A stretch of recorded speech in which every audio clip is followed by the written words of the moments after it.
it's Paul C.H.E.K, and hey, I thought I'd share some holiday season party tips. Let's party! I'm going to share some tips with you so that you can know the secrets of how I party and stay healthy and happy without feeling like, what happened to me? Alright, so alcohol. Personally, I'm not an alcohol guy. This stuff does not work with my body, but I certainly know enough about it from years of helping people with alcohol problems. What are some tips for drinking alcohol over the holidays and anytime? One, always drink lots of water whenever you're drinking alcohol. Each molecule of alcohol draws 3 molecules of water from your body when it leaves through your urine. So it's quite a dehydrating agent. And remember, the central nervous system can only go about 1% into dehydration before you get significant psychological disorders. You can read about that in the book Your Body's Many Cries for Water by Dr. Batman-Gilich. So where there's alcohol going in, keep lots of water going in, and that will help with the post-experience. Always bring fat and protein in with any alcoholic beverage. If alcohol goes into an empty stomach, it can irritate the stomach lining. Remember, alcohol is an extremely powerful solvent. So when people drink alcohol on an empty stomach, it's quite irritating to the gut and does not help your chances of maintaining good digestion and all sorts of other neat things. Also, alcohol raises your blood sugar extremely fast. It actually skips steps in the Krebs cycle, resulting in the equivalent of rapid escalation of blood sugar, far faster than even white sugar. So you can go quickly into a high blood sugar followed by a blood sugar crash, which leads to people feeling very tired, often wanting to add coffee and alcohol together, which is not a good mix. Alcohol is extremely yang, fiery, speeds things up. Coffee does the same thing. So fire and fire burns the pot, baby. Not a good way to celebrate your holiday. Okay, next, if you're going to drink alcoholic beverages, if you're going to go out and buy them to take them places, or you have choices at parties, always buy and or look for organic. There are tons of chemicals in alcoholic beverages, just like there is in any processed food. And I have seen lots of people with problems directly related to alcoholic beverages. But most people do not have those symptoms when they use organic alcohol beverages. As I said, coffee and alcohol, they're a very, very bad combination, so be careful with that. Next, smoke. Hey, I love a good smoke. Smoke's part of celebrating. So if you're going to smoke, avoid the flame at all costs. Get yourself a vaporizer. There's all sorts of types of vaporizers out there, from little pocket ones that'll fit in your pocket to full-size, full-power volcanoes. When you vaporize, you do not have any incineration. There's no fire. You're extracting the moisture, the core essence of the plant, and the oils of the plant. When you vaporize tobacco, because most vaporizers don't get above about 450 degrees, some of them go up to 500, because nicotine's a fat-soluble chemical, you can't extract that much out of the plant. So you can enjoy the experience of the tobacco, but reduce the chemical dependence factor fairly significantly by using a vaporizer. So it's quite a handy little device, and they were invented to help protect cancer patients using medical marijuana from having any complications with their lungs or increasing their risk of cancer, and they've been tested and found to be extremely safe. If you're going to smoke tobacco, go for clean tobacco. The average cigarette has something like 492 carcinogenic chemicals in it, highly toxic. And research shows about 8% of the average cigarette is white sugar. So you're lighting white sugar on fire and mainlining it. White sugar was classified by Candace Pert as a class 1 drug, equally addictive as heroin and morphine. Eating sugar is bad enough, smoking it's really bad. So find clean tobaccos. Look for shag tobaccos. They're the cigarette tobaccos that you roll by hand, but ask the cigarette or a tobacconist if they have been treated with chemicals or flavorings. You can pick up a tobacco, a loose leaf tobacco, and just take a nice smell of it, or smell it out of the can if you're at a store. Take a big breath of it, and then relax. And whatever you feel happening in your body will be magnified many-fold when you actually smoke it. So if you take a sniff of it and you get a kind of a weird buzz in your head, or a tightening of your energy field, or constriction like you're starting to get tired, that's an indication that even the smell of those chemicals in there has a negative effect on you. If you smell it and it feels clean, smells clean, and gives you the kind of experience in a low homeopathic dose that you want, it's probably safe to go ahead and vaporize it. If you have to smoke, use papers that are not made of paper. So they have rolling papers made of cellophane and cellulose, not cellophane, cellulose, which is natural. So get away from burning paper. It's very toxic to the body. Clean pot, that's another one. A lot of people love marijuana. Hey, that's all great, man.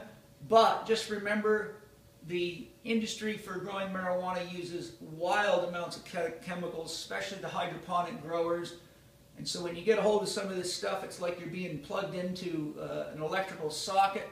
The other thing is, many growers are not professionals, and they're doing it against the law, and therefore their personal vibration is one of paranoia, constant worry. So if you smoke marijuana raised by people that are using chemicals and or are constantly sharing their paranoia with those plants, you will be smoking that energy and will probably have a very unpleasant marijuana experience. Find healthy, loving people that grow out of love and not out of fear.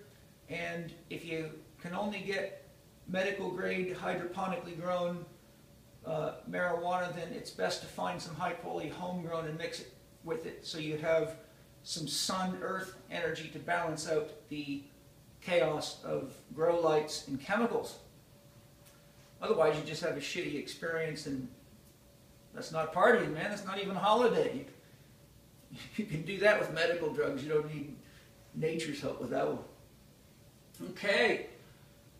When you're smoking or vaporizing, put a drop of water. Just get a little eyedropper, put 1 drop of water in there. It helps keep the lungs moist, much easier on the lung pathway, and you'll feel a lot better. You'll get less tired. It'll also absorb less of your energy because you're adding yin energy back into this hot gas. Flower essences can be easily added. I use a number of them for mental clarity, for meditation, relaxation, for calming. A little flower essence on top of your herbs and tobacco before you vaporize can add a nice energy. If you are vaporizing some green that's giving you paranoia and stuff, you can always put a drop or 2 of Bach Rescue Remedy on it, and that should help both you and the plant heal. That's what Bach wanted it to do. And so flower essence and also essential oils can be very nice.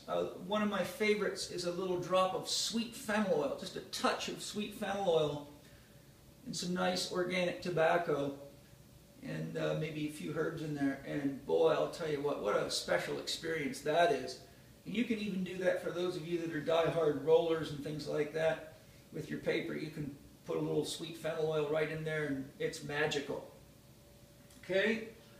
So, the other thing to remember, when you're smoking, you're filling your lung meridian, which is the chief meridian that feeds all your other meridians, with hot gas, particulates from blowing through from vaporizers or smoking or whatever, and that shuts your energy systems down quite a bit. You lose the exchange of prana, which is a form of life force energy, or chi. So it's very natural for people to start getting tired, and they also start to feel hungry. The body will start craving food if you're not getting enough energy from your breath. So, 1, remember, vaporizing and smoking dries you out very quickly. You're breathing a hot gas. 2, it shuts down your lung meridian a fair bit, which leads you to have an energy crisis. So, drinking lots of water and getting some movement and breathing, getting outside and breathing and moving your body, doing a little Tai Chi or just some deep breathing in the fresh air regularly will help stop you from having an urge to drink stimulants and eat more food than you really need without realizing you're compensating for a deficient lung meridian. So you can counterbalance it with a little bit of intelligent understanding of how your body works. Okay, overeating. Wow, common problem at this time of year. Not only is it a common problem, it's a common problem because people overeat absolute crap. Carbohydrates, refined foods, additives, and preservatives. So we want to look at the quality of the food. If you're going out to places and to visit people that you know largely subsist on junk or commercial garbage, hey, bring something you can eat or eat real food before you go, and then just have little bits and pieces so you can kind of enjoy the party but not fill yourself full of stuff that's really potentially disease-making, not health-giving. Also, be conscious of quantity. Many of us have this unconscious urge to keep eating or keep drinking things when we're around people if we don't have a sense of natural ease of connection. So it's common for people to walk around in bars where they don't know anybody but drink just to fit in. It's kind of a way to fit in. Eating more food than you need just to keep yourself busy so that you suppress your insecurities, whatever they may be, is a great way to make yourself more insecure as you watch your body grow fatter and fatter and more unattractive to yourself. Smile. Have a couple of good jokes in your pocket. Everyone loves a good joke. Dance a little. Play a little. Explore. See people just like you see the forest and go explore. You don't have to sit there and just keep eating just for fear that somebody might ask you something intimate or you want to squeeze your backside or whatever is going through your head.